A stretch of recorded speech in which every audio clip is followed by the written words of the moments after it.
காடுகள் அழிவதால் விலங்குகள் எவ்வாறு பாதிக்கப்படுது? காடுகள் வந்து ஏன் வந்து நம்ம ஹியூமன்ஸை வந்து ஏன் வந்து அழிக்கிறோம்னா நம்மளோட நீட்ஸை வந்து ஃபுல்ஃபில் பண்ணுறதுக்காக நம்ம வந்து ஒரு விஷயம் வந்துட்டு நம்ம காடுகளை வந்து அழிச்சிட்டே போவோம்.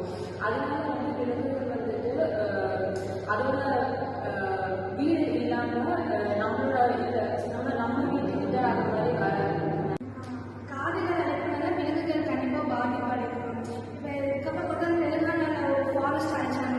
அது கூட நிறைய ஸ்பீஷீஸ் வந்து ரேர் ஸ்பீஷீஸ் எல்லாம் வந்து இறந்து போச்சு. ஸோ ஒரு விலங்குக்கு வந்து காடு தான் வந்து ஒரு இருப்பிடம், நம்மளுக்கு எப்படி வீடோ அந்த மாதிரி இருப்பிடம். ஸோ அதை அழிஞ்சு போகிறப்ப நம்ம முக்கால்வாசியான விலங்குகள் அனிமல்ஸ் நம்ம இழக்க வேண்டியதாக இருக்கும்.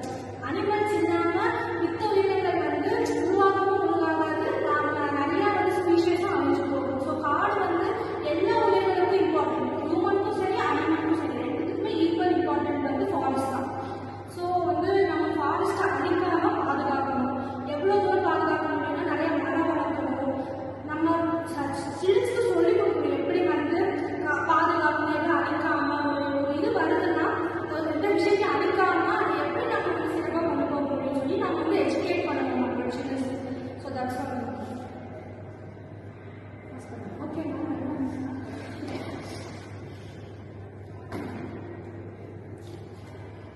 வணக்கம். என்னோட டாபிக் என்னன்னு பார்த்தோம்னா காடு வளங்களின் பயன்கள். காடு வளங்கள் என்னன்னு பார்க்கிறது, மரங்கள், விதவிதமான மரங்கள், மூலிகை செடிகள் வந்து ஒரு தொகுப்பா இருக்கக்கூடியதா வந்து காடுகள் அப்படின்னு சொல்றாங்க. காடுகள் ஏன் ரொம்ப முக்கியம் அப்படின்னு பார்த்தோம்னா நம்மளுக்கு நம்மளுடைய வாழ்வாதாரம் வீடு ஊர்கள் மாதிரி விலங்குகளுடைய வாழ்வாதாரம் வந்து மொத்தமா அந்த காடை வந்து நம்பிதான் இருக்கு. இப்ப எங்க பார்த்தாலும் காடுகள் வந்து மோஸ்ட்லி மரங்கள் வெட்டக்கூடாதுன்னு சொல்லிட்டு அதிகமா மரங்கள் தான் வெட்டிட்டு இருக்காங்க. இப்ப கிராமப்புறத்துல பாத்தீங்கன்னா அதிகமா தோப்பு அதெல்லாம் இருக்கும்போது இப்ப மரங்கள்லாம் அதெல்லாம் வெட்டி இப்ப சைடு பிரிச்சு போட்டு வீடுகளை வந்து வித்து இந்த மாதிரிலாம் பண்ணிட்டு இருக்காங்க. அவங்களுக்கே தெரியாம அவங்களோட வாழ்வாதாரத்தை அவங்களே அழிச்சுட்டு இருக்காங்க.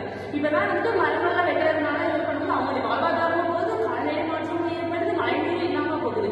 அவங்களுடைய வருமான சந்ததிகளை பற்றி கொஞ்சம் கூட இது பண்ணாம அவங்களுடைய ஆடம்பர தேவைகளுக்காக மட்டுமே வந்துட்டு இது பண்றதா இருக்கு. இப்ப அடிக்கிற காடு வளர்ச்சிக்கு பயன்கள் என்னன்னு பார்க்கும்போது முக்கியமா வந்துட்டு 90% வந்துட்டு விலங்குகளுக்கு தான் வந்துட்டு ரொம்ப ரொம்ப ரொம்ப முக்கியத்துவமா இருக்கு. அதனுடைய மொத்த வாழ்க்கையில வந்து அந்த காடை நம்பிதான் இருக்கு. அது மட்டும் இல்லாம அதுல இருந்து நிறைய மூலிகைகள் வந்துட்டு மனிதர்களுக்கு வந்து தேவைப்படுது. அப்புறம் கட்டுமான பொருட்கள்லாம் வந்துட்டு மனிதர்களுக்கு வந்து ரொம்ப வந்து தேவைப்படுது. அதனால வந்து காடுகளை வந்து நம்ம ரொம்ப பாதுகாக்கணும். முடிஞ்ச அளவுக்கு மரத்தை வெட்டுறதுக்கு அதுக்காக வெட்டாம வேற என்ன பண்ண முடியுது, ஆல்ரெடி இப்போ ரோட் சைட்லாம் பார்க்கும்போது நிறைய அந்த மாதிரி ஒரு பக்கம் ஃபுல்லாக புளிய மரம், அரச மரம், ஆலமரம் ரெண்டு சைடும் ரொம்ப இதாக இருக்கும். இப்போ டிராவல் பண்ணிட்டு போட மழை வந்துட்டு கொஞ்சம் நிலையில வந்து ஒதுக்கி போகிறாங்க. ஆனால் இப்பெல்லாம் என்ன பார்த்தாலும் அந்த மலை எல்லாம் இடிச்சுட்டு மரங்கள்லாம் வெட்டிட்டு பாலம் கட்டுறது, ரோடு வந்து எக்ஸ்டெண்ட் பண்ணுறது அதிகமாகிட்டு இருக்கு. அதனால வந்து ரொம்ப வெயிட் இருக்கிறதால யாருனாலும் வந்து அந்த நிலையை வந்து அனுபவிக்க முடியாமல் போகுது. அந்த மாதிரிலாம் பண்ணும்போது ஆல்டர்னேட்டிவா என்ன பண்ண முடியும்னு சொல்லி யோசிச்சு அரசாங்கம் பண்ண இன்னும் நல்லா இருக்கும். தேங்க்யூ. ஏன்னா எல்லா விதமான உணவுப் பொருட்களுக்கும் மருந்து மாதிரி எந்த நோயும் வராமல் தடுத்து இருந்துச்சு. இப்போ என்ன ஆச்சுன்னா வர எல்லா விதமான நோய்களும் வர ஆரம்பிச்சிச்சு.